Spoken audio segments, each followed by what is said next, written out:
molweni bantase, and welcome. Good molweni bantase, and welcome to another YouTube video. It's your favorite fancy faces on camera, and today I'm doing part two.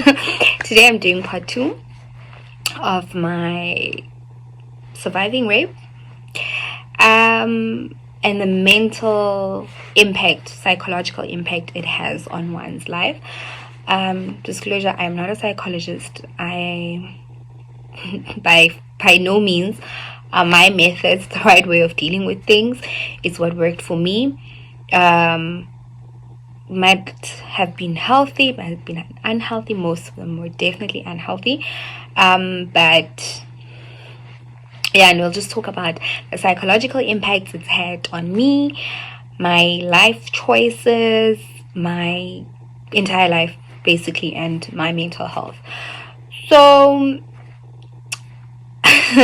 starting off, I just want to thank everyone who, some people just like open up to me my DMs, other people who have my number open up to me on my WhatsApp, telling them about their stories. Also, no means do I want like a pity party. I was just sharing. Most of these incidences happened many years ago. Okay, maybe not many years ago, but I've healed. I can talk about it. I can share my experiences, and I obviously hate people who molest, rape, and sexually harass anyone in any way. And yeah, so basically for me, I want to just like start off with generally the mental health or English. Okay, so for me, I want to talk about how I dealt with it negatively, like the bad. So first of all, like I mentioned in my previous video, I went on a sex spree. Like I was just genuinely having sex with everyone because I was trying to forget about my incidences. I was trying to forget about the people, and honestly and truthfully, it did not work, because whenever I would just like be back home or in my own room, in my own space, I would literally remember every single thing as it happened, when it happened, where it happened, and all of that. So it did not work. If anything, it put me in danger for a lot of things, because probably 80 to 90% of the time I was always drunk and couldn't remember where I was, with who, and was protection used or not, and whatnot. Fortunately, by the grace of God, I've never been pregnant in my life. I've never contracted the HIV virus, and I live a safer life. Okay. So yeah, but with all of that, also I realized that I'm genuinely not a sexual person, in the sense that when I am in a relationship, for me to like really love you more, or for me to express the love I have for you, more often than not, it'll probably be like not touchy. I don't know how many times I've done the love language test, and it's always come out as physical touch is really not my brand. I don't like being touched. I become very uneasy when people try to touch me. Even if you are my boyfriend, I want to be the one who initiates the touching. I want to cuddle into you. I want to be the one who wants to hug you, and all of those things. So yeah. Very weird. So I'm just generally not that person. I don't like being touched. I am derailing. I don't know what I was saying.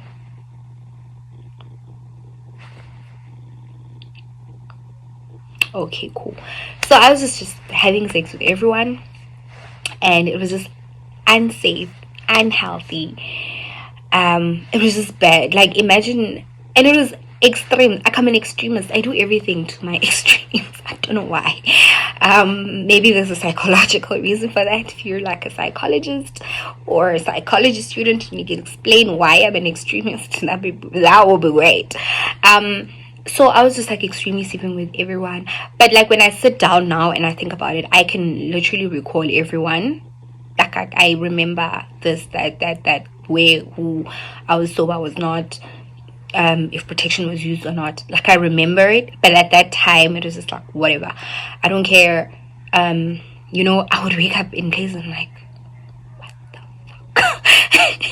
You know, and it was just bad. I won't even remember your name. You'll probably be like dreadlocks guy, a guy from Nitro guy, you know, like I don't even remember your names because I'm just like trying to forget the things that happened to me. And the second thing I did, I drank a lot. Like a lot. I felt like if I'm sober, I am going to think about it. So I had sleeping problems, which I still have. But like at that time I had like sleeping problems. It was so bad. I used to drink myself to sleep. Now mind you, like I had isolated myself from my friends. This is like after the first 2 incidences. I isolated myself from my friends. I was just drinking. I was not caring about anything that was happening. The other thing that I did a lot was self-harm. I used to cut myself. Like in high school, I used to cut myself a lot. I used to, like, you know, whenever people are talking about dating and their boyfriends and they talk about kissing and whatever, I just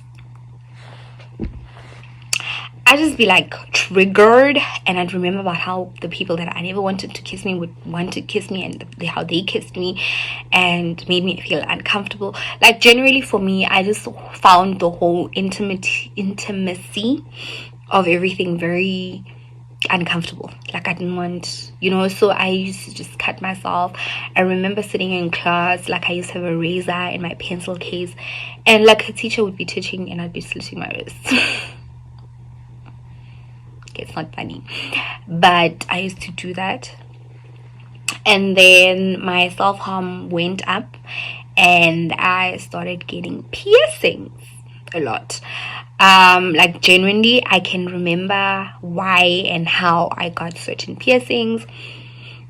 My tongue ring was definitely after my boyfriend had violated me.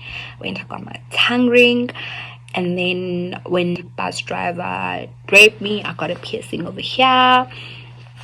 And then when the thing with the guy happened, I got a piercing over here. And then when I was just like going through the most, I went and I got myself a nose ring. And yeah, and then when I thought I had gotten over everything and my life was going well, other things started happening to me, and I went and I got myself tattoos.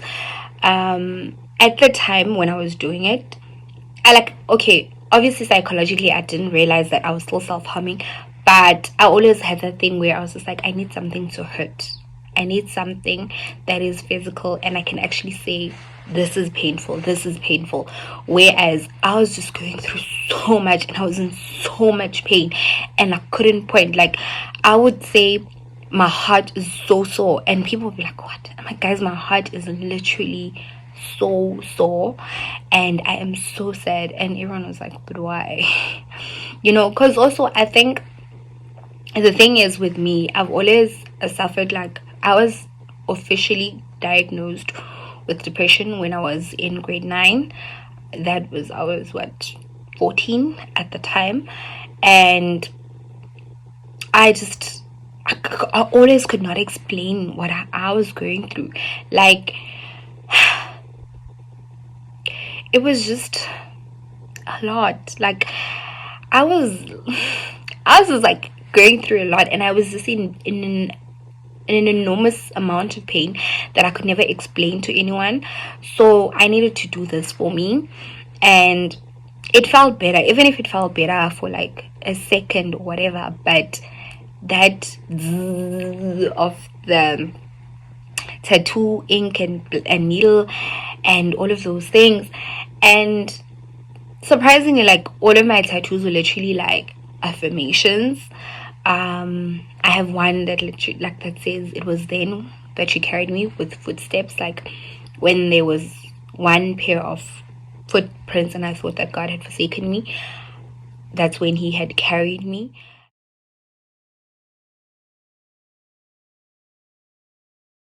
Literally, I just felt like I had gone through the most and I thought God had forsaken me. And when I sit back and I look at it, I'm like, yo, so many bad things could have happened to me and they didn't.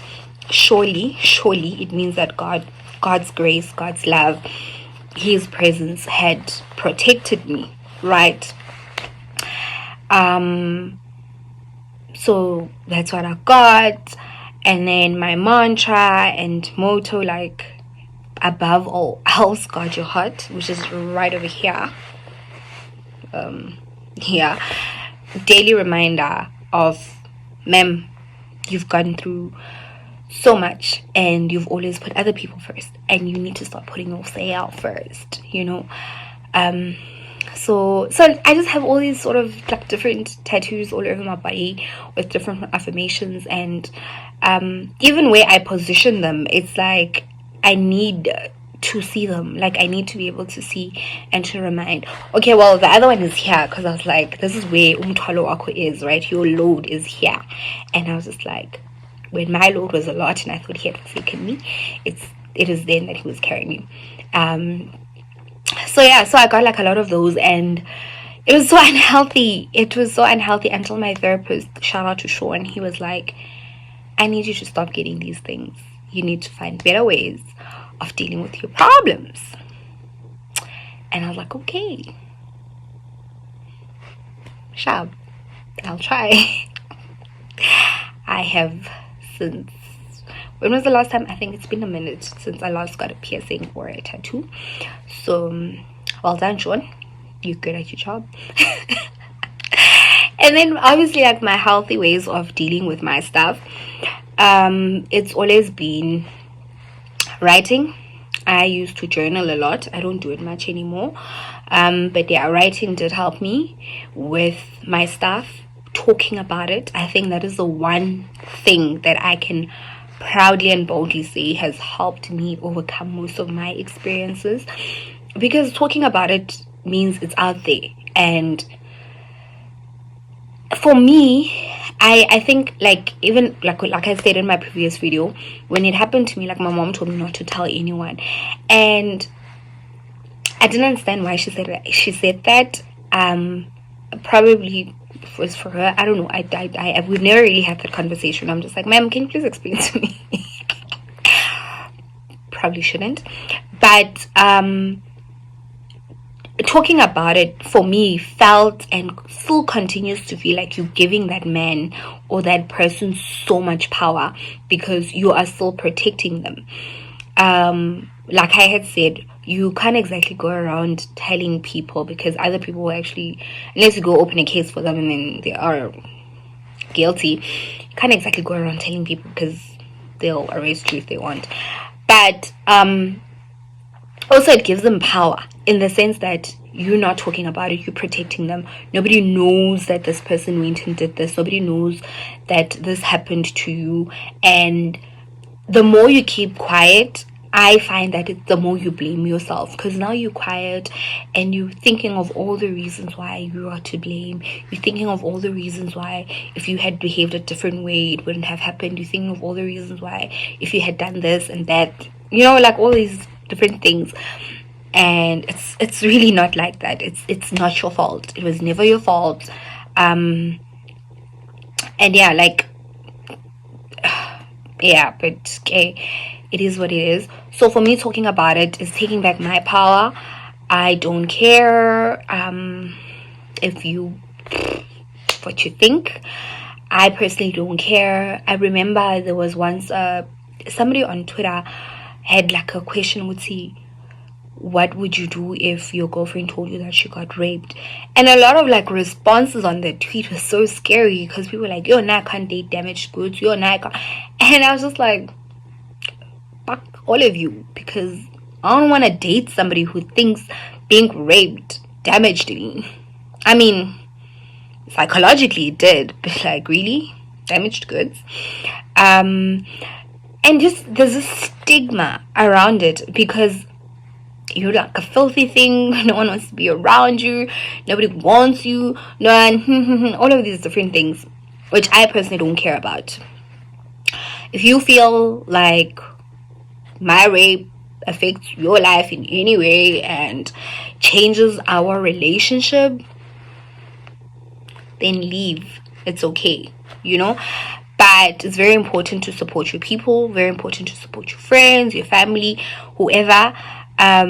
Personally, in my life, I always believe the victim, because I know what it feels like for when you're opening up to people and people are asking you, did you scream? Why didn't you scream? You were supposed to, like, I remember, like, literally, your guys, men are the same. Like, I remember when I first told my dad that I had been raped, the first thing he said to me was like, so why did your life have to come to standstill? Other people get raped and they get up and they move on with their life. Okay, sir, you've been raped. You know how people who've been raped live. Great for you. So I had to deal with things like that. I had all these certain things that people kept asking me and whatever. So when I talk about it, I feel like I'm putting it out there. The narrative is controlled by me. Although the narrative is controlled by me and everything, and I don't care. Like, I don't care. Like, I genuinely don't care what you think of me thereafter, because I didn't do anything. If you choose to victimize me more, good for you. I'm not saying because I'm healed, I don't get offended when people say certain things or do certain things. Of course, it's offensive. But also, people are stupid. So, what can we do? So yeah. So just moving on to the psychological impacts that it's had on me. I used to be I'm still smart. I almost said I used to be a smart student, but generally it affected me academically, because I got to a point where, one, I couldn't cope with school because I was not sleeping, I wasn't attending classes, I was drinking, I was whatever. I was just not in a psychological space anymore where it was conducive for me to learn and to study and whatever. And also, it just impacted my life in the sense, like my academic life, in the sense that where I was just generally not feeling safe, because I kept on thinking of all the possible things that were to happen to me. It triggered my depression. Because when I was initially diagnosed with depression, I was on antidepressants like in high school, and then I got off of them. But when I went back now, like when I was in varsity again, then I had to get on them all over again because I was just not coping anymore. And then my anxiety just spiked up. I probably had like really mild anxiety. It spiked up, like it popped out of nowhere. Like, it was just massive. Had social anxiety. I was the type of person who's constantly asking, so who's gonna be there, who's gonna, like, I have a bubbly personality, people say. So I couldn't be that bubbly person anymore. I just don't want to be around people. I don't want to, I was just like, it's just minimize my interaction with people, it's minimize me doing things, and a lot of just things has made me really anxious. I've always had insomnia, but my insomnia got so bad. Like, I would go up to like 3 full days of not sleeping, like 72 full hours of not sleeping, because I was just not okay. I don't want to sleep. I don't want to talk to anyone. I just, I don't think I'm a moody person, but it genuinely did trigger that. I became quite moody. I had like depressive episodes. I had episodes where I would be with people and everything would be fine, and then I wake up the next day, I don't want to talk to anyone, I don't want to be around anyone, I don't want anything to do with anything. I used to not eat. I established like really horrible eating habits, from not eating at all to also stuffing my face with food all the time, because yeah, that's just about it. Also, like, my love life, it's immensely affected it, because I personally feel like there's nothing that men want from me except for sex. So whenever there's a man in my life and he seems like he's really nice and he likes me, I'll quickly offer sex on the table so that we get it over and done with, and you can move on with your life. I've sabotaged quite a few relationships with that mentality, because sometimes that's not what they're here for. They genuinely like me. They genuinely think I'm a good person with a great personality, and they want me to go meet their moms. But because also I just genuinely feel like more often than not, I'm not deserving of the love that people give me. So I'm always looking for red flags. I'm always looking and seeing reasons why the relationship is not going to work. And I just sabotage it, or I just end things and I move on. Or in some instances, a person will ask me out and I'll be like, we can be friends with benefits. Because in my head, I'm thinking, you probably just want to sleep with me. So let's eliminate all of that and we just do that. And it's not always the case. It truly isn't always the case. But I do it anyway, because I think in that moment I'm protecting myself, even though it's not always the case. So that happens, and yeah, I feel sad about it sometimes, but it is what it is. I don't trust men. I have a huge distrust of men. I don't like being with them alone in elevators, in kitchens, and like in small spaces, like in any space. I don't like it. I avoid it, because I'm always feeling like, whenever I have any communication with men, I'm always trying to figure out, is he flirting with me? Is he being nice? Yeah. But it's also created like a lot of codependency, because when I do like you, sir, you're not allowed to leave me. I need to know why you're not answering the phone. I need to know why you're not talking to me. I need to know why you're not giving me attention. I need to understand, like, the minute you're not talking to me, you're not giving me attention and all of these things, I automatically and I immediately think, okay, you found somebody else, because I just realized that I can't be with that girl. It's made me quite insecure. Like I said, I don't think I'm worthy of being loved. Obviously, in my very sober, conscious self, I know that I am, but subconsciously, I'm just like, am I? Do you? Those kind of things. So I've been like properly single for like the longest time, because I don't really let people into my life. However, guys, I do believe in love. I do believe that there are men out there who are worthy, or find me worthy of being loved, who think that I am amazing. I mean, have you met me? I know that there's men who really think that I'm worth it and will love me and be there for me and show up for me and make the whole love thing very easy and safe, and I truly believe that there are men who are, for me, love is the hill that I'm willing to die on. And take note, love is the hill, not men. It'll never be men. So yeah, like I've forgiven most of the people that have violated me. I have forgiven them because I felt that if I don't forgive them, it hurts me, right? Like recently, I didn't talk about it in my previous video, because I felt like that relationship impacted me more on psychologically, and I just want to talk about the impact of that. So I was seeing someone, and this person just he used to demand nudes from me. Like, personally, I enjoy being naked.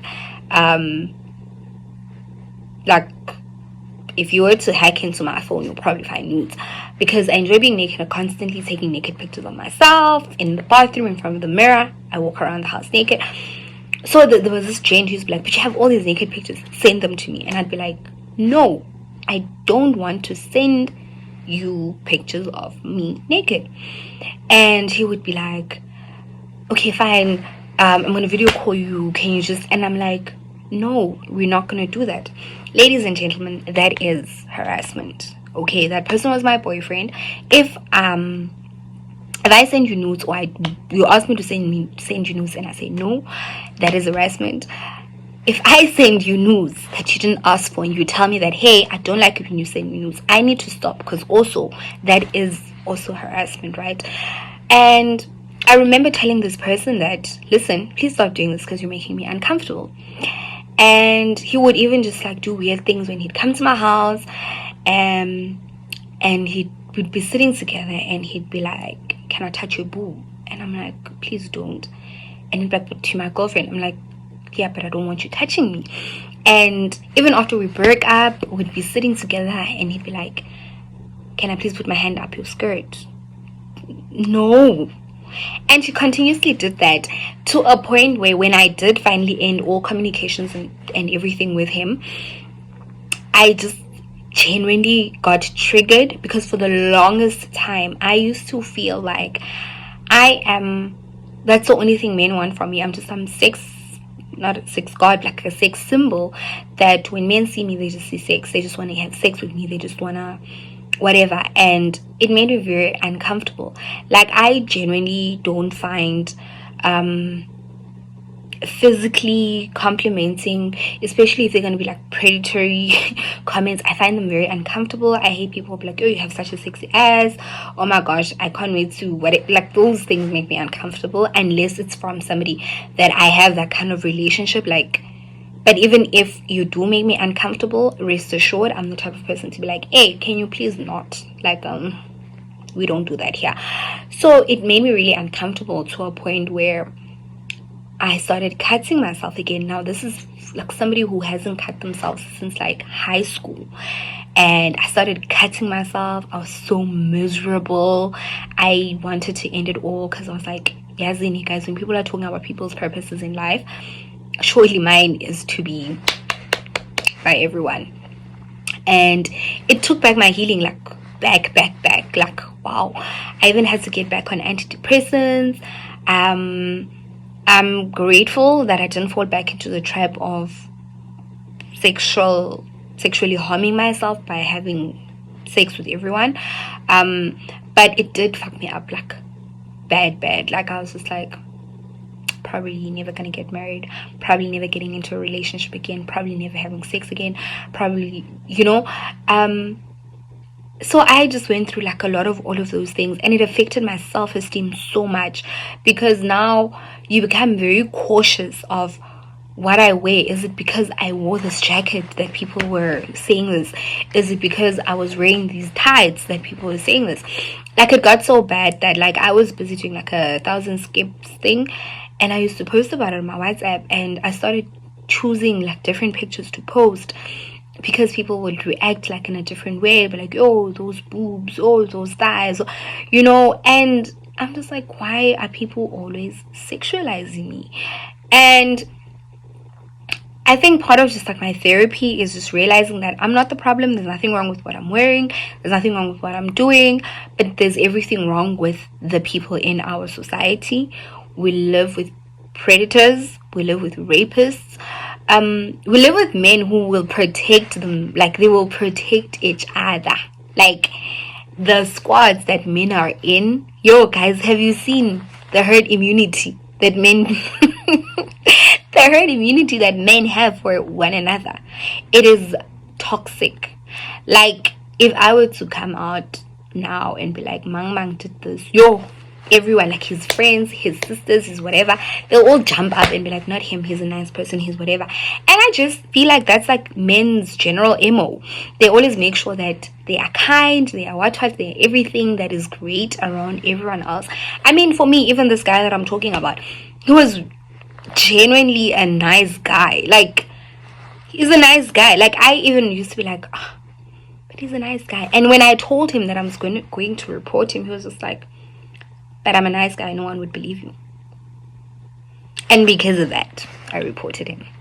And I was so proud of myself because I usually protect, lack of a better word, I usually just like protect these people and never report it, because more than anything, you don't want to go through that psychological trip of having to prove that you were raped, which is what I think a lot of men count on, because how are you going to prove that he did it? It's your word against mine. And just generally, if we look at South African stats, the justice system always favors the man. But yeah, I think now I'm at a point in my life where I'm just like, I call you out, I report you, I don't have time for that. I'm at a very big age. I'm at a vaccination age. I'm old enough to get vaccinated. So I'm joking. I'm not that old. But I'm old enough and I'm more confident with myself to know that this can't happen to me. It shouldn't happen to me. I refuse to let it happen to me. And therefore, if anything of the sort happens to me, we're reporting it. And I'm proud of myself, and you should be too. I mean, girls, if you have somebody who has violated you and you need counseling of some sort, I will post some numbers for you to call, have somebody to speak to, and know that you are not alone. And I believe you. Probably your mom, your sister, your friends, they'll believe you too. If you can, do report it. I only didn't do it because a lot of people were already not believing me about the many people, and I just didn't want to go through that whole psychological trauma of going through like over and over again. But I get really proud when I have friends of mine telling me that, hey, remember years ago when I got raped, people got arrested. I love and I celebrate those victories. And it's so unfortunate that these people are rapists, because when you find that when you tell your story, there's like 2 or 3 other people telling the same story. Also, they don't need to be rapists because they raped more than one person. So remember that if he did it to you, he's a rapist. But anyway, don't forget to like, comment, to share, and to subscribe. Click on the notification button to get notified when I upload videos. Until next time, bye.